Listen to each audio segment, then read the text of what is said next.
Hi everyone! If there is only one lesson you learned this entire year, it's this. You are the most important person in your entire universe. In this video, we will reveal the secret to truly loving yourself. I hope this message brightens your day and makes it a little better. The thing that I learned about belonging that I think is so powerful and that I cling to as a creative is that belonging is not something we negotiate with the external world. It's something we carry in our hearts. And as it turns out that the men and women who have the highest levels of true belonging not only find sacred being a part of something bigger, but they have the courage to stand alone. And the reason why art and creativity are going to be so important to our healing and to whatever comes next in our world is every creative knows what it's like to stand alone. And so creatives have this incredible ability when they find the confidence to be able to find beauty and value in being part of a creative community, but also the courage to stand alone. And so what I would say to you is understand, and I wouldn't say this as a therapist, I would just say it as a fellow creative that's found my own pain and success, is be a part of a creative group and community. But don't ever believe for a second that you are not going to have to stand on your own.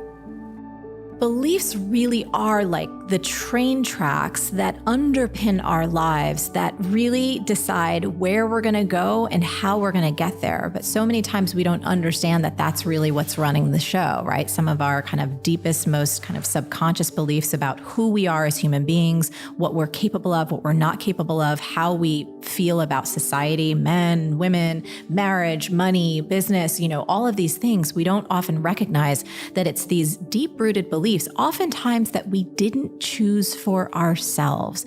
I think one of the most interesting aspects of beliefs is you think about us as babies. We kind of pop out and we're pretty fresh and we're happy. And as we grow up, we're like little sponges, absorbing the beliefs of our family, our caretakers, the media, society.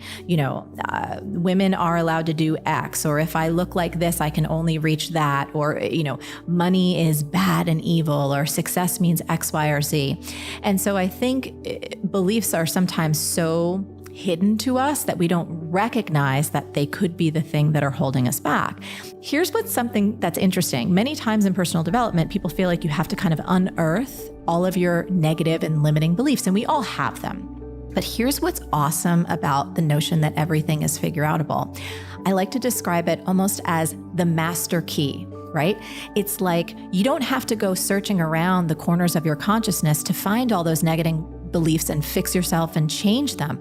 If you absolutely adopt this notion that everything is figure-outable, it's the first domino that you push and everything else becomes possible.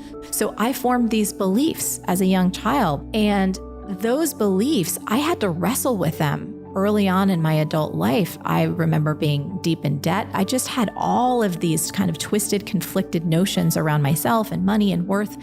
And so the process of using this idea, everything is figure-outable, I used it then to go, you know what? I can figure money out. I can use this as a tool to heal myself and to heal other people and to help others not have suffering in their lives. So, everything is figure-outable really can be that master key that helps people wipe through anything that holds them back.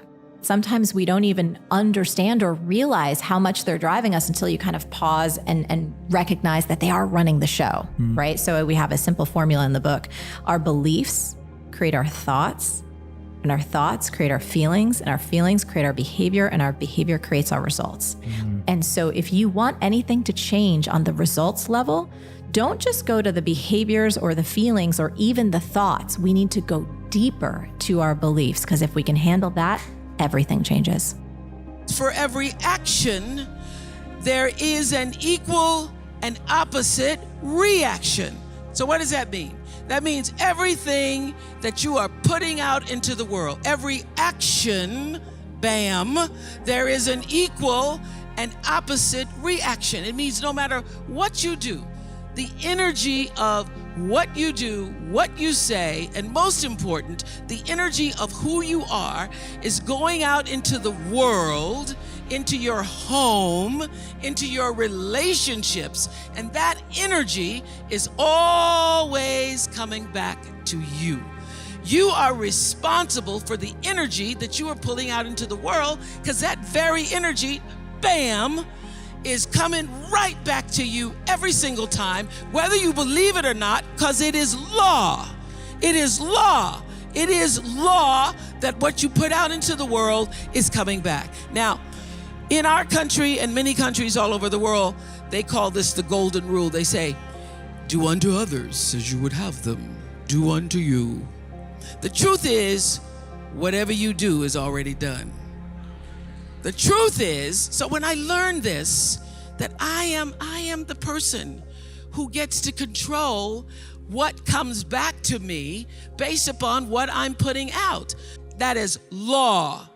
Everything you try to do is already done. So when I figured that out, oh, what I'm putting out is what's coming back, let me get real clear about what it is I'm putting out.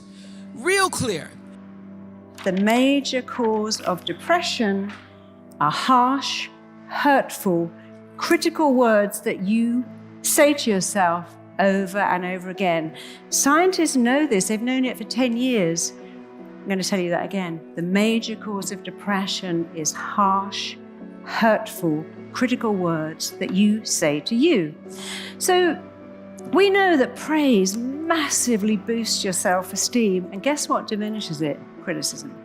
Criticism withers people, praise builds them up. But your own praise is more effective than someone else. If I said to my PA, oh my God, you're indispensable to me, I just love you. Could you work all weekend? I have an agenda. But when you praise yourself, there's no agenda. So how many of you here have got a missing part? Something, some teacher, parent, ex-girlfriend, boyfriend, someone has never said to you that you like to hear. And it's all pretty much the same stuff. I'm a good kid, I'm a loving person, I'm clever. You know, my teachers always told me I was stupid.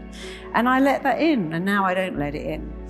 But the other thing about the brain, which is really interesting, is that it does what it thinks you want. And you've got to be very careful telling your brain what you want.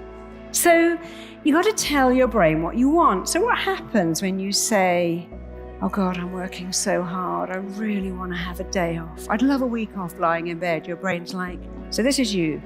I've got to work all weekend. I want a week. I just want some time to myself. Your brain's like, you want time to yourself? Leave that with me. There you go. I've given you the flu. How cool is that? Now no one's coming near you. Because this is not communicating with your brain. So if you have your own business, you just do it a little differently. Okay, I'm working all weekend. It's kind of hard, but hey, I want my own business. I want success. I'm choosing to do this. These two words, I'm choosing to do this, and I'm choosing to feel great about it, will change your life. So you go, I'm choosing to do this. I'm choosing to work nights. I want this. I want to write my book through the night. I feel good. And your brain's like, really? Oh, really? And let me use even more important words. I'm elated writing my book all night. I'm delighted to spend weekends working. Your brain's like, yeah, I'm getting that with the words. Nothing for me to do except I can set you on fire. You're going to write through the night now because you love this stuff. Your brain doesn't care. So you've got to be very careful how you communicate with your brain. See, these are all the words we use. This is hell. This is driving me insane. Your mind responds to two things: the pictures you make in your head and the words you say to yourself. There is nothing else. And now that you know that, you can change the pictures. You can change the words. There's no hell in your supermarket. It isn't a torture to be in traffic. So when you get on a plane, what do you think? Make anything that is negative unfamiliar. You're going to make anything that is positive really, really familiar. You're going to change the pictures in your head. You're going to change the words. And you're going to tell your brain what you want. Never forget that magnet. Change the pictures and words in your head. And finally, use these words all the time. I have chosen to do this. I've chosen to feel great about it. And I'm enough. And if you just did the last two, if you only did the last two, that is so phenomenal. So I'm not going to tell you this will change your life. Hell no. I'm going to promise you, I'm going to guarantee you that if you tell yourself you're enough, use those words, I've chosen this. Tell your brain what you want using really specific, detailed, up-to-the-minute, relevant words. You can have whatever you want. If something happens and you're overwhelmed with shame, the first thing you need to do is get back on your emotional feet. Don't talk, text, or type to anyone, because one of the things we want to do is push that out on other people. Get into a dark, quiet place and then talk to yourself like you talk to someone you love. Just be like, dude, it's okay. Like, you screwed this up. What you said was super hurtful. You're gonna have to circle back and clean that stuff up, but give yourself a break here. Then reach out and talk to someone about what you're feeling. Shame cannot survive being spoken.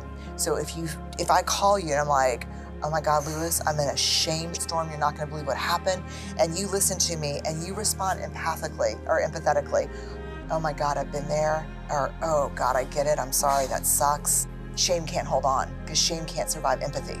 So two choices. You own your story, you get to write the ending. You don't own the story owns you.